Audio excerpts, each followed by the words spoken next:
সম্মানিত ভাইরা, আল্লাহ রাসূল অসুস্থ হয়েছেন এ কথা আমরা জানলাম। এখন আল্লাহ রাসূল সাহাবাদেরকে শেষ উপদেশ দিয়েছেন। শেষ উপদেশ আর উপদেশ দেন নাই।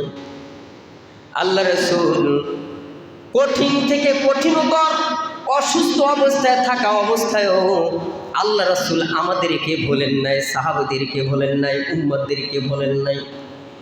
এই নবী ডেকে বললেন, ও আমার উম্মতেরা, নামাজ নামাজ, তোমরা নামাজ ছেড়ে দিও না।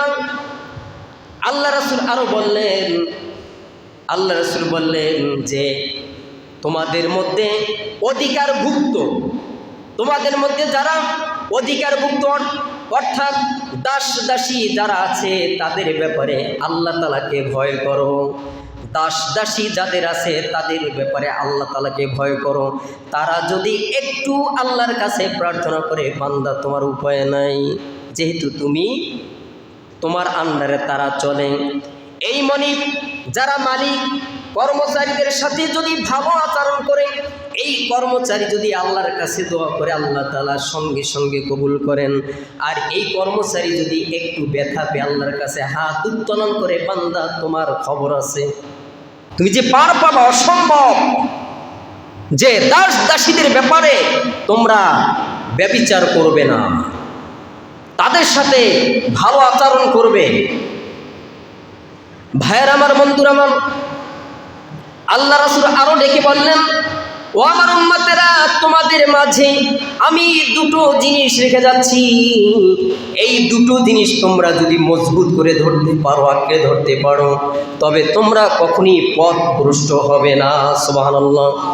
আল্লাহ রাসূল বললেন, এক নম্বরে হলো আল্লাহ পাকের কিতাব কোরআন, এবং দ্বিতীয় নম্বরে হলো আমার সুন্নাহ।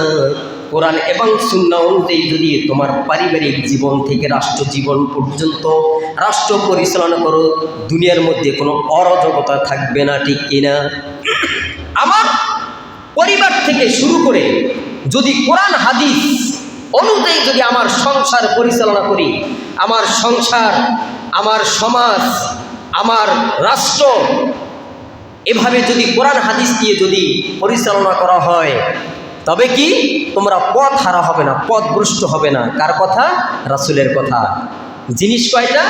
দুটো, আল্লাহর কোরআন, রাসূলের হাদিস।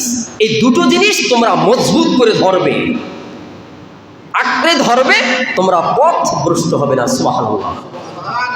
সম্মানিত ভাইয়েরা, আল্লাহ রাসূল তার অসুস্থ দেহ নিয়ে এই মেম্বারে উঠে সাহাবাদের সামনে বললেন, ও আমার সাহাবীরা, তোমরা শুনো, আল্লাহ পাক রব্বুল আলামিন তার এমন এক বান্দাকে দুনিয়ার সৌন্দর্য এবং আল্লাহ পাকের সান্নিধ্য, এই সান্নিধ্য, এই দুটো জিনিসের মধ্যে যে কোনো একটা জিনিস বেছে নিতে বলেছেন। আর সেই বান্দা আল্লাহ পাকের সান্নিধ্যই বেছে নিয়েছেন। সুবহানাল্লাহ। আল্লাহ রাসূল মেম্বারে উঠে এই আলোচনাটা করতেছেন যে আল্লাহ তাআলার এক বান্দাকে তিনি ভুলে বলেন নাই। কথাটা খেয়াল করেন। আল্লাহ রাসূল মেম্বারে উঠে বললেন, ও আমার সাহাবীরা, আল্লাহর এক বান্দাকে আল্লাহ তাআলা দুনিয়ার সৌন্দর্য এবং আল্লাহ পাকের সান্নিধ্য, এই দুটো জিনিসের মধ্যে যে কোনো একটা জিনিস বেছে নিতে বলেছেন।